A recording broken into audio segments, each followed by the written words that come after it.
नमस्कार, माझं नाव सानिका गुप्ते. माझा विषय आहे माझे आवडते पुस्तक. मला तर वाटतं की आपल्या पिढीचे जे लोक आहेत त्यांना सगळ्यांनाच वाचनाची आवड होतीच. आणि लहानपणापासून चांदोबा, ठकठक, छोटू अशी पुस्तकं वाचत वाचत आपण मोठे झालो. वयानुसार वाचन बदलावे अशा मताची मी आहे. कारण बरेच लोक मोठे झाले तरी छोटी बालकांची पुस्तकं वाचतात. परंतु आपण जसे जसे मोठे होतो तसे तसे माणसाने वाचन आपले बदलले पाहिजे. वाचनाने आपण समृद्ध होतो आणि आपल्याला त्यातून काहीतरी शिकायला मिळते. आता वाचनाचे अनेक प्रकार आहेत आणि पुस्तकं असतात. आता सगळीच पुस्तकं आपल्याला आवडतात, पण त्यातही ठराविक पुस्तकं ही आपल्या आवडीची असतात, कारण ती आपल्या जीवनावर प्रभाव टाकतात. तर गूढकथा असतात, काही मनोरंजनात्मक कथा असतात, काही कादंबऱ्या ह्या प्रेमकथा असतात. पण मनोरंजन म्हणजेच काही बरेच पुस्तकं वाचून आपले मनोरंजन होते, पण मनोरंजन हे तात्पुरते असते आणि आपले आयुष्य म्हणजे नुसतं मनोरंजन नाही. आता जर तुम्ही रेग्युलर जर पेपर वाचत असाल, जर बातम्या ऐकत असाल, तर आपण बघतो की आईने मोबाईल काढून घेतला किंवा गेम खेळायला दिलं नाही, इतक्या छोट्या छोट्या कारणाने मुलं आणि मुली आत्महत्या करतात. मग अशा वेळेस त्या मुलांना नकाराची सवय लागली पाहिजे. त्यांच्या आयुष्यामध्ये जरी छोट्या छोट्या वाईट घटना घडल्या किंवा छोटीशी संकटं आली तर त्यांना तोंड कसं देता आलं पाहिजे त्यांना. म्हणजे आत्महत्या ही पळवण झालेली आहे खरं तर.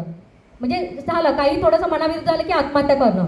पण माझ्या आवडतं आता ह्या पुस्तकाबद्दल मी बोलणार आहे. त्या पुस्तकाचं नाव तुम्ही मला वाटतं ओळखलं असेलच, सिंधुताई सपकाळ यांचं मी वनवासी. मी वनवासी पुस्तक हे जर तुम्ही वाचलं तर तुम्हाला त्या प्रत्येक वाक्यामध्ये, प्रत्येक ओळीमध्ये तुम्हाला जीवन कसं जगावं हे शिकवलेलं आहे त्यांनी. म्हणजे त्या बाईंनी अनेक संकटं झेलली, इतकी संकटं झेलली की त्यांना माहेरचाही आधार नव्हता, सासरचाही आधार नव्हता. म्हणजे नवऱ्याने जेव्हा त्यांना घराबाहेर काढलं, गोठ्यात राहायला दिलं, तेव्हा त्यांच्या सख्ख्या आईनेही त्यांना थारा दिला नाही. म्हणजे आपण म्हणतो की चला सासरची छळताय, आपण माहेरी जाऊ, माहेर आपल्याला आधार मिळेल. परंतु त्या बाईंना माहेरी सुद्धा आधार मिळाला नाही. अशा वेळी त्यांच्या मनात सुद्धा आत्महत्येचे विचार आलेले होते. त्या जेव्हा एका स्टेशनवर घरदार सोडून आपल्या मुलीला घेऊन स्टेशनवर आल्या, तेव्हा त्यांना वाटलं हे जीवन जगण्यात काय अर्थ आहे.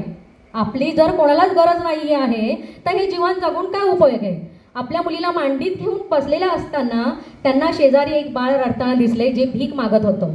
आणि त्या बाळाला बघून त्यांचा तो आत्महत्येचा विचार त्या क्षणी बदलला आणि त्यांनी ह्या अनाथ मुलांसाठी आपण आपलं अख्खं जीवन घालवायचं ही प्रतिज्ञा केली आणि त्या अनाथांची माय झाल्या. तर मला वाटतं की हे पुस्तक जर तुम्ही वाचलं तर आपल्याला कळतं की आयुष्यामध्ये छोटी छोटी म्हणजे जी फालतू आहेत, म्हणजे फालतू कारणं, मी तर फालतू हा शब्दच वापरते, की फालतू कारणामुळे अनेक मुलं आणि मुली आपले जीवन संपवतात. आत्ताच ऐरोलीमध्ये एक घटना घडलेली आहे. 10वीच्या मुलींनी आत्महत्या केली. कारण काय तर तिला शिक्षकांनी खूप घालून पाडून बोलले, तुम्ही या अमुक जातीचे किंवा तुझी काय लायकी आहे या शाळेत शिकायची. आणि त्या मुलीने घरी येऊन आत्महत्या केली.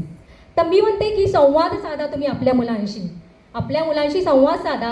त्यांच्या शाळेमध्ये किंवा जीवन जगताना तुम्ही कसं जगलं पाहिजे, एखादं पुस्तक मुलाला वाचायला द्या, जे तुम्हाला आवडतं ते पुस्तक वाचायला द्या, त्याच्यावर चर्चा करा आणि मुलांना सांगा, अरे हे तर एकदम फालतू संकट आहे, याच्यानेच तू आत्महत्या करतोस.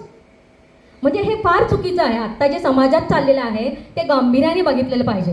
मी तर म्हणते ना की ह्या ज्या गोष्टी आहेत त्याच्यापासून नक्कीच मुलांना परावृत्त केलं पाहिजे. आणि त्यासाठी ही अशी पुस्तकं त्यांना जर वाचायला दिली तर त्यांना वाटेल की अरे खरोखरच आपण म्हणजे अतिशय वाईट विचार करतो, आपण आत्महत्येसारख्या विचारापासून प्रवृत्त जर तुम्ही ही पुस्तक वाचलं तर नक्कीच ही मुलं ह्या आत्महत्येपासून परावृत्त होतील, प्रवृत्त होणार नाही असे मला वाटते. म्हणून हे पुस्तक अतिशय छान आहे. ते सगळ्यांनी वाचलं नसेल मला वाटतं, आणि जर कोणी वाचलं नसेल तर वाचा, आपल्या मुलांनाही वाचायला द्या आणि वयानुसार आपले वाचन बदला. एवढे बोलून मी माझे बोल संपवते. धन्यवाद.